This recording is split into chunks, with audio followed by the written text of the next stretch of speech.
আমি জিনিসটা বুঝলাম না, তারা আসলো বসলো আর গাড়িটা নিয়ে উদাও, মানে প্রকাশ্যে গাড়ি নিয়ে গেছে, আরেকবারের গাড়ি হ্যাঁ নিয়ে গেছে, কিরম পাজির পাজি। কিন্তু হ্যাঁ কতক্ষণ যাইতে পারবো গাড়িটা ধরে তো না, এই যে ইসলামী ব্যাংকের সামনে থেকে গাড়িটা চুরি করলো, সে যে আসলো কিভাবে গাড়িটাতে বসলো, চাচা দেখেন কি অবস্থা, এমন একটা পরিস্থিতিটা সৃষ্টি করছে। হ্যাঁ চাচা দেখুন গাড়ি নিয়ে গেছে হ্যাঁ, মানে এই যে ইয়া হয়েছে 1 নম্বর, 1 নম্বরে হ্যাঁ ফোনটা দিয়া বলছে যে এখানে গাড়িটা আছে, আর সে আসলো আইসা এভাবে ঘোরাফেরা করছে, কইরা হাইরা গাড়িটা নিয়ে গেছে। মানে বেটা নতুন গাড়িটা কিনে না এখানে রাখলো, আর তারা পিছে পিছে আইছে শোরুম থেকে, আইসা হাইরাই গাড়িটা খুব করে লয়ে গেল। এরা তো মনে হচ্ছে 1919 সর্বোচ্চ চুরের টেকনিক থাকলে এভাবে গাড়ি নিয়ে চলে যেতে পারে, কিন্তু তারা যে এই শোরুমের গাড়ি নিয়ে গেল, বেড়া যে এখনো শোরুমে টাকাই দিল না, আর তারা যে এভাবে টাকা না দেওয়াতে গাড়ি লয়ে গেল, তার তো কিছুই না, শোরুমওয়ালা তো তারে ধরবো।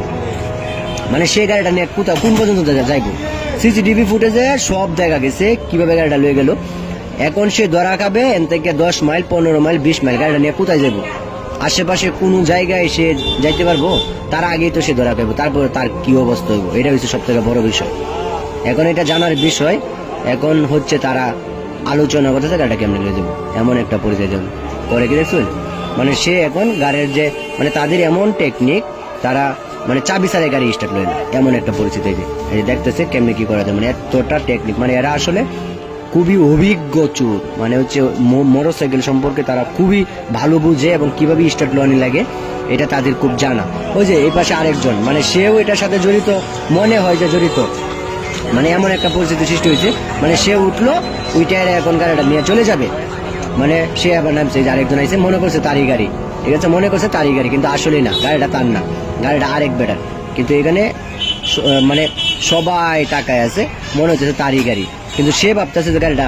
তার, আরেকজন যা আসছে তার মনে করছে, কিন্তু যখন গিয়েছে গা ধরা গায়ে ফেলছে। কিন্তু পরবর্তীতে আমরা জানতে পারছি যে বিষয়টা কিভাবে ঘটলো, মানে সে আসছে এভাবে, মানে সে যদি মাস্ক পরতো তাহলেও একটা বিষয় আছিল, কিন্তু মাস্ক তো পরে নাই, সে তো প্রকাশ্য দিবালোকে সে ঘোরাফেরা করতেছে, তারা চিনা যেতেছে যে সে আসলে কি ঘটনাটা করছে, মানে সে বুঝেই না যে এই জায়গায় সিসি ক্যামেরা ফিটিং, এটা সে বুঝে নাই, যদি বুঝতো তাহলে এই চুরিটা করতো না।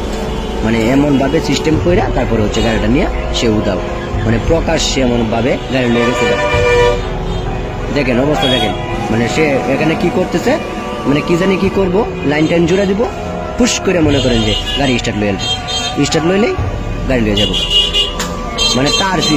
তার সিরিয়া মনে করেন যে আরেকটার সাথে হয়তো বা কানেক্টেড দিয়ে দিছে, এই যে নিয়ে যেতেছে, কাম সাইডালছে, মানে নতুন গাড়ি বেড়া কিনে আনছে একটু আগে, এর মাঝখানে বেড়ার গাড়ি লয়ে উদাও, মানে সবকিছু ওকে, মানে এক গাড়ি চাবি মনে হয়েছে চাবি আছে, মানে এমন অবস্থা পরিস্থিতি শেষ, গাড়ি শেষ মুহূর্তের মধ্যে, মানে বেড়াও সাইড দিয়ে দিচ্ছে, আরেকজন আইছে,